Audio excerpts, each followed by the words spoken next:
right. Hello. Good morning, good afternoon, good evening, wherever you are joining us from today in the world. As it is every week, it is our awesome pleasure to bring you our next Swivlin Beyond topic, which is going to be centered around absences. But before we get into that, is always is customary for us to introduce ourselves to before we begin. Joining me is my partners in crime, Vince and Oksana. Oksana, how's your week been going so far? It's been exciting and excellent, I should say. It's not the end of the week, so we expect more chats, tickets, and phone calls from our customers to help them. But so far, it's been really very good. Thank you.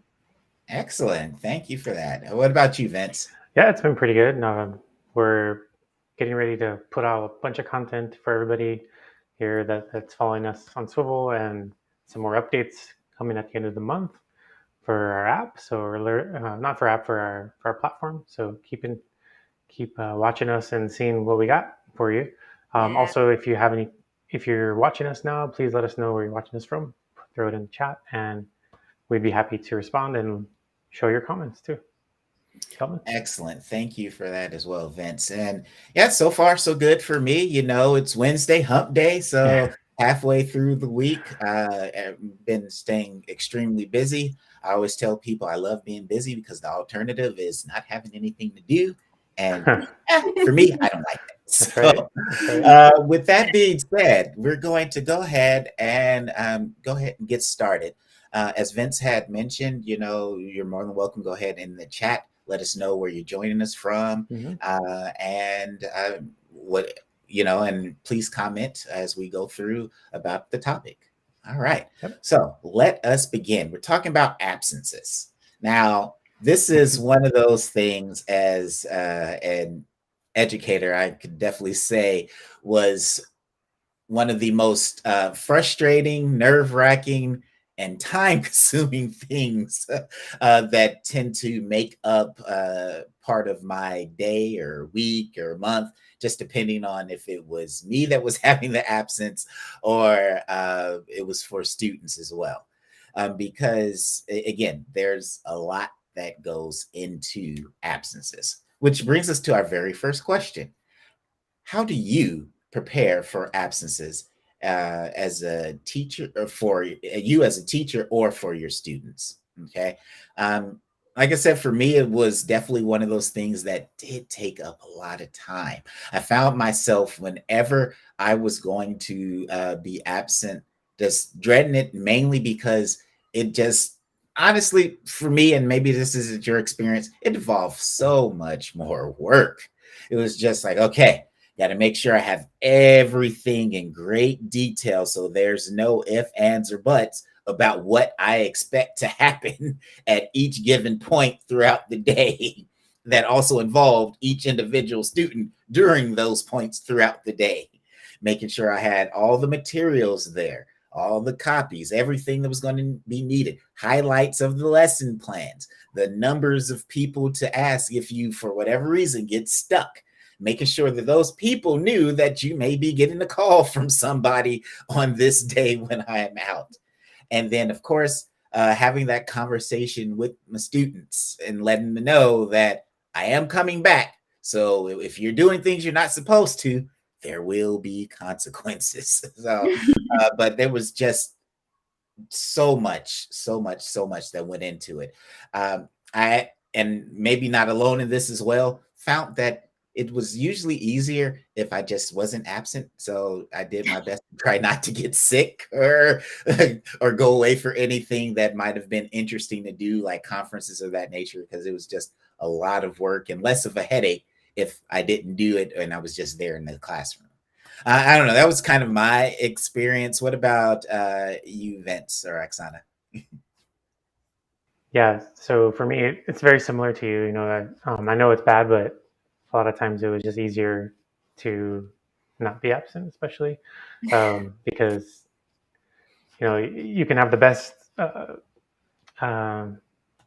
classroom management in the world, but right when you leave, you still have students usually we'll either go off task or there'll be a couple of them that will get your lesson done. So today we're going to give you a bunch of tips on how to use video or your own lesson instead of making a copy of something.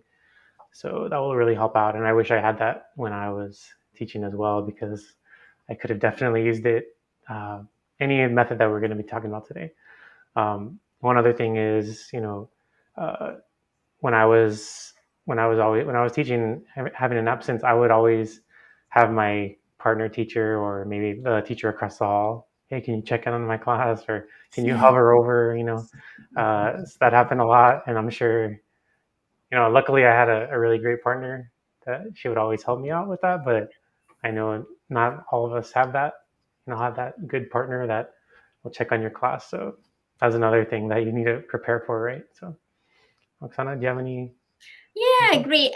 For me, before, if I had to be absent from the class, there were like two options: either to reschedule the class, yeah, and definitely it could take more time.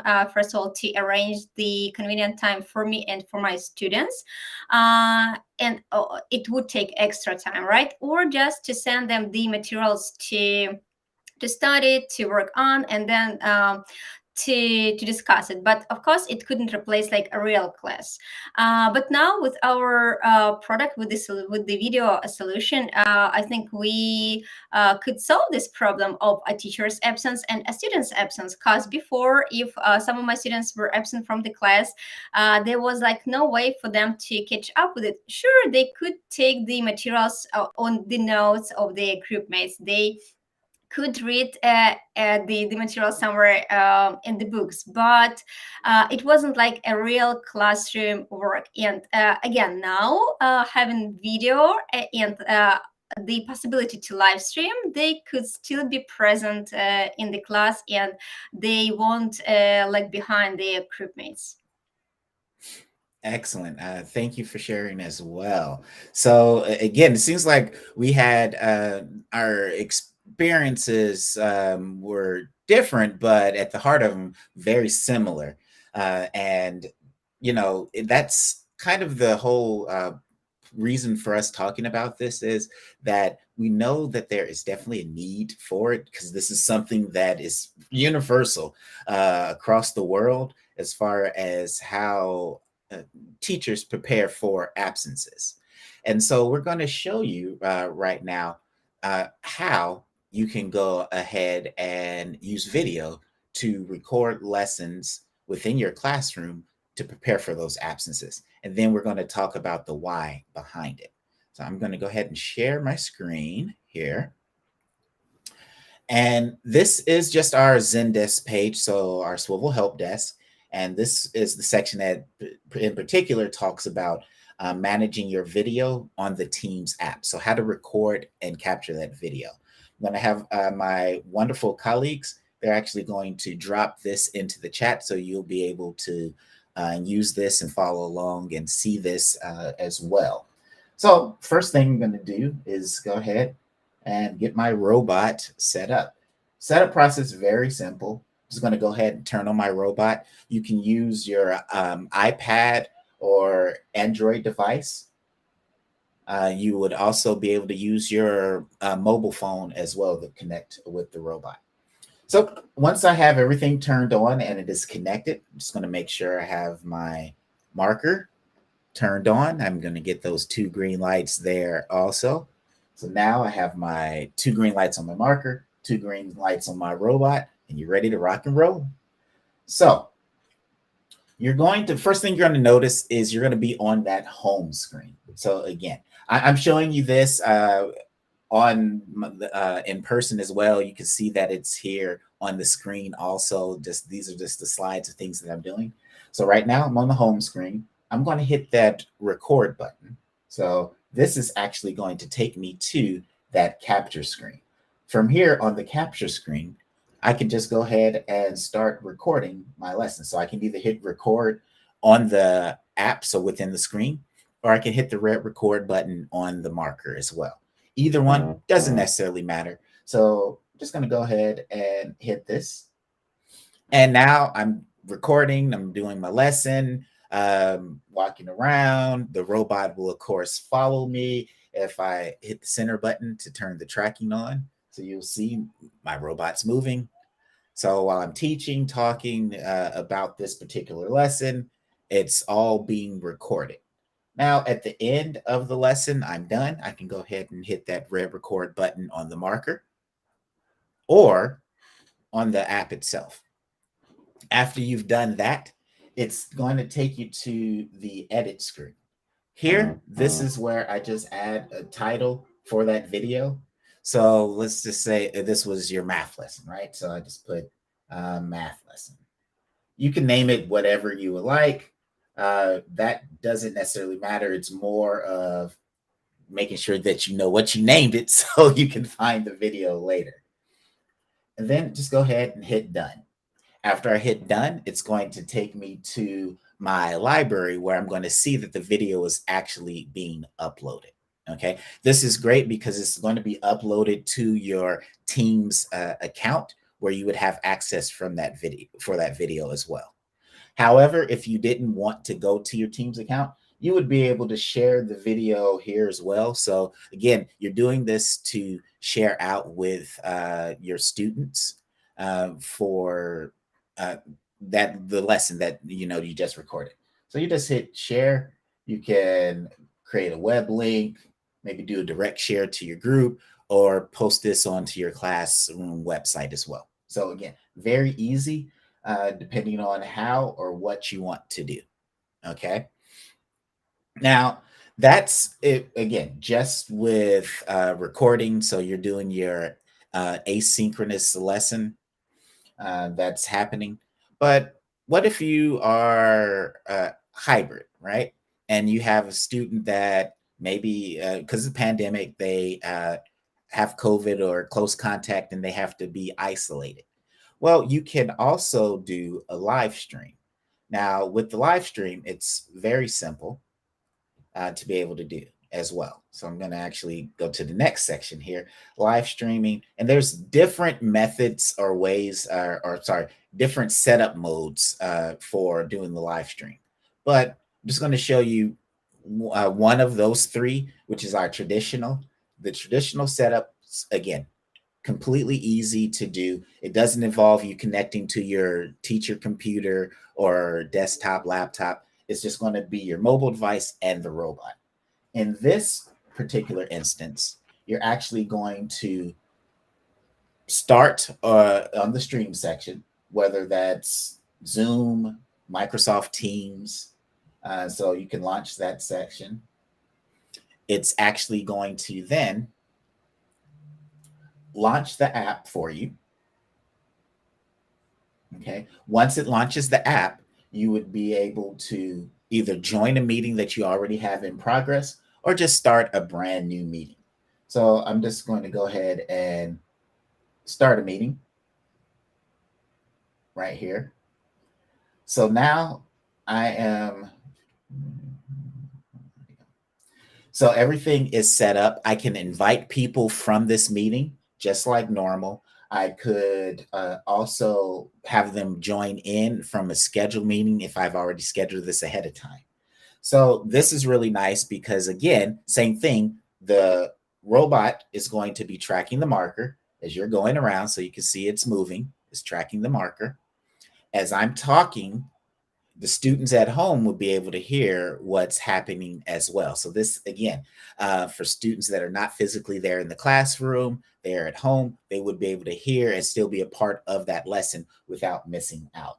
Okay, so this obviously would be synchronous, happening at the same time with you.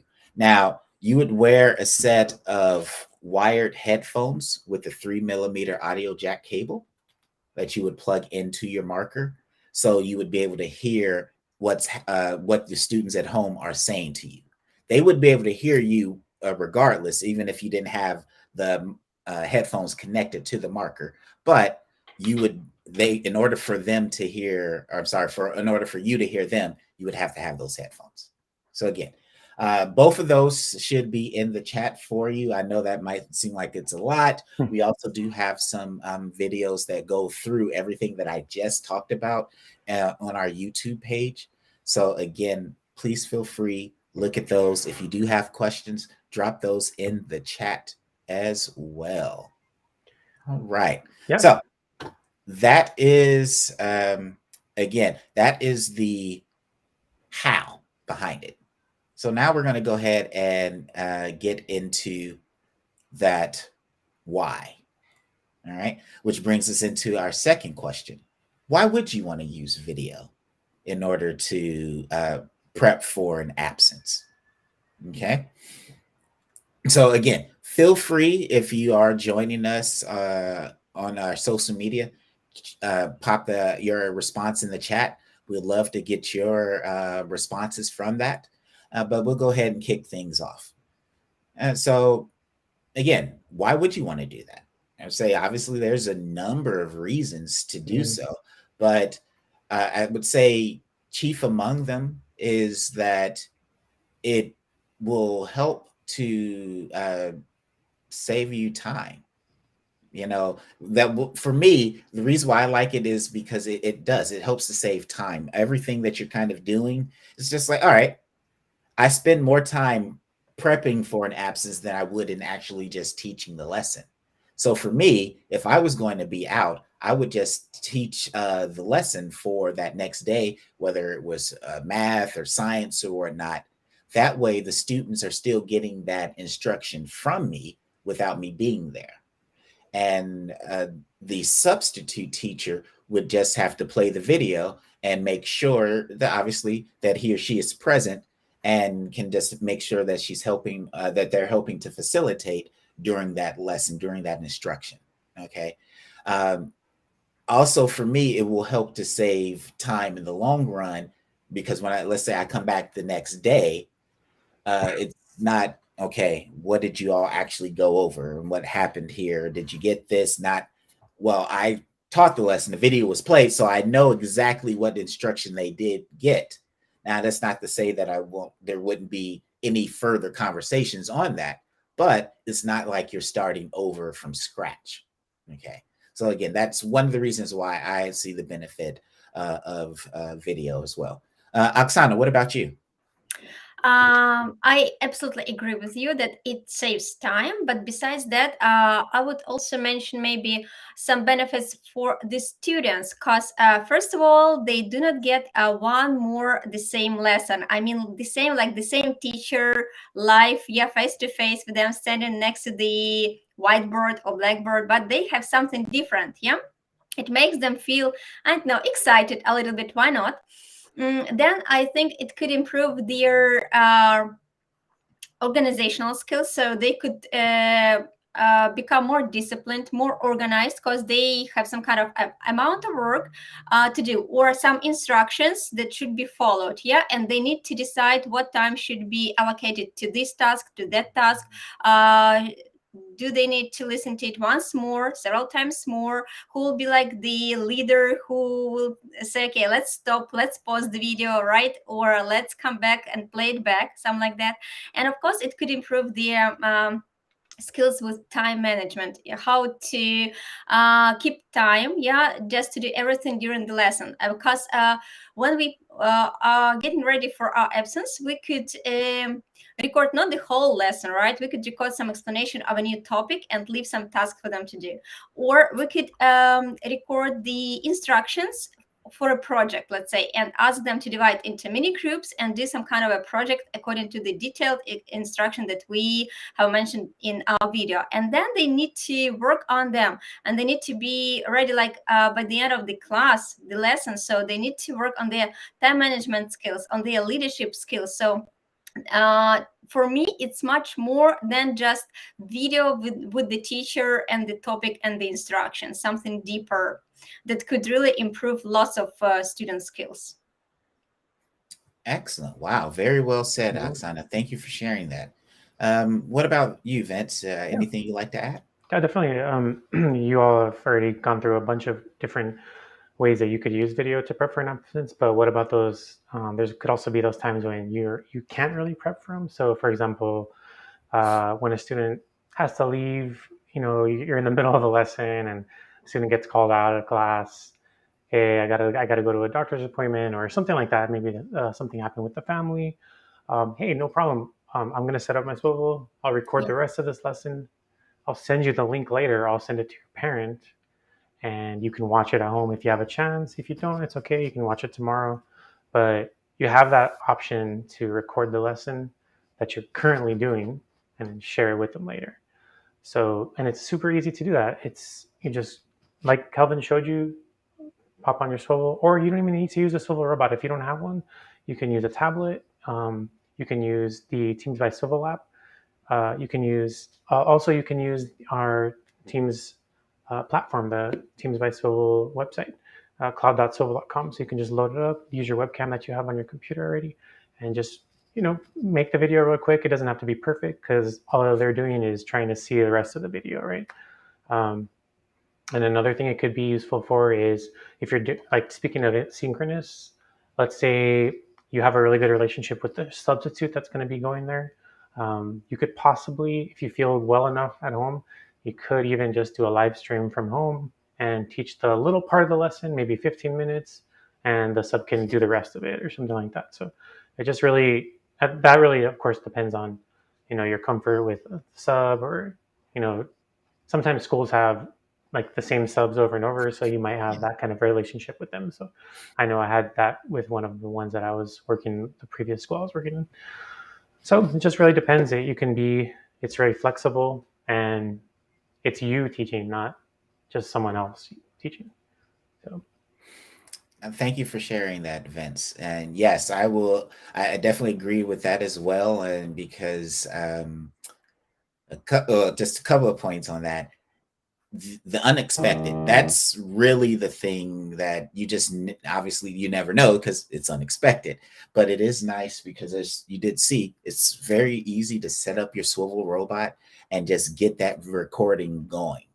And even, if you didn't, even if you don't have the robot itself, as Vince was saying, you can go to the Teams platform, so cloud.swivl.com, and you log in and you can just start recording your video there and continue to finish up that part of the lesson and send that out for that student to watch later. So it is, again, very easy, very versatile, lots of different options that you do have there. And one more point to that, I just couldn't help smiling when you had said this, Vince, about the substitute. I did. I have me about three subs that I was always very confident in. If I wasn't going to be there, the stuff was going to get done. So if there was times where I could pick, I was like, are you going to be available next week, Wednesday for... It's like, oh, no, okay. Well, if it changes, let me know, because I'm just going to put in the system and cross my fingers, say a little prayer that it works out here. Yeah, I had a lot of those times. It makes all the difference in the world. Actually, I just thought about this, Kelvin. Why don't I show them how to use the Teams platform to just do a quick recording? I think it's pretty useful. A lot of people don't even know that this exists on our platform. So I'll share that with you all right now if you're watching us, or if you're watching later on. I'll show you how this works here. So basically, you have, when you log into your cloud.swivl.com, our Teams by Swivl platform, this is our platform here. You have your library on the side with all your videos, and then you have a feed. You have any groups that you've created or anything like that. And there's what I want you to pull your attention to is this section called Add New Project. Add New Project is where you can upload a video. For example, here, you can upload a previous video, perhaps that you made with your phone, maybe, or something like that. Or you can record a video.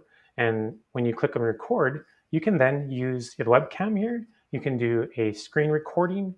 So if you just want to record your screen with audio only, no video. And then you can also do screen plus webcam, which is a very powerful tool, which a lot of places, like other products that are available now we'll charge you for. It's also available here inside of our platform. So check it out. And let me show you how that looks here. You'll get the little bubble like this. And hopefully it won't be that color, but I don't know why it looks like that. But I can assure you it will not look like that when you do it. So you start recording and yeah, you'll get the little bubble here and your students will see you. So there you go. There's the little demo there. You can try it out in your... Oh, that is simple and fun. Yeah. Mm-hmm. Thank you for sharing that, Vis, and very good point. And something that we just want to reiterate again, I know we've been saying it a couple of times in this video, and you definitely continue to hear us say this if you as you follow us through this journey. But it is not something that we're blowing out of proportion. It's very simple and easy to use our products. That's one of the things that definitely went into the design of them, is just ease of use, because the vast majority of our team here at Swivl are former educators. And that was one of the things when we ever talked about it, was that some of the technology is great, but it is not easy to use. So that was something that was taken to heart, just to make sure that ease of use is definitely at the forefront of our Swivl products. Hey, so again, please understand that, know that, and bear with us as we continue to say that as well. Hey, Kelvin, so I know, we always, you're going to make a mistake, right? Most likely someone's going to make a mistake. So Oksana, what could someone do if they're having trouble with something, or how could they contact you? Us, and we'll be happy to assist. So just you could reach out to us at support@swivl.com. You could chat with us with a real person, not with the bot, and you could call us. All the contacts on our help center, and my colleagues, my team will be happy to assist all of you if in case you are having some kind of difficulties with Swivl. Excellent. Thank you for that. And yes, that is very important to understand. Not bots, actual living, breathing human beings. I know I get people make fun of me when sometimes I say, okay, so living and breathing, is there a difference there? I'm like, I'm just trying to drive home the point. But yes, we pride ourselves on that. And Oksana probably won't mention it, but her team is second to none. They are fantastic at what they do. Phenomenal. Yep. And you will definitely leave satisfied with your interaction, because they're rock stars. We'll be our best in the case, right? See, I like that, modest. We'll do our best. Like, they will definitely do that and more. So you'll be good to go. Well, with that being said, we're going to go ahead and wrap up. Just know that thank you for coming out today.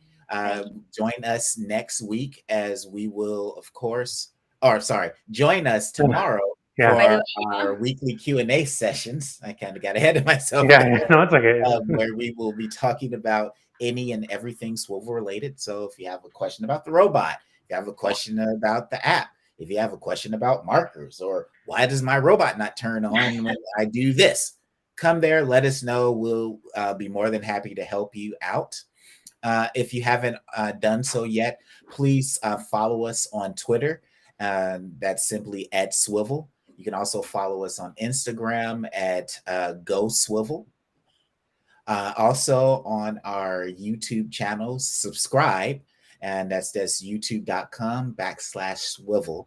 And set that notification icon, because again, this is something that we are going to be doing moving forward. I want to make sure that you are getting the most up-to-date information and joining us for our video sessions here. Speaking of joining us, we will actually be off next week for taking a break from doing our videos. We have a conference to go to. We're making sure we're getting more information so we can better serve our wonderful audience out here in our community. But our next session will be March 2nd. Can you, geez, believe it's almost March. It's crazy. It's I know, right? March 2nd, where we will be talking about family outreach. That's a very good one. So I think we'll all have a lot to say about that. So as always, thank you all so very much. We hope you have a wonderful rest of your day, a great week. Thank you for watching, and we'll see you next time. See you. Bye everyone.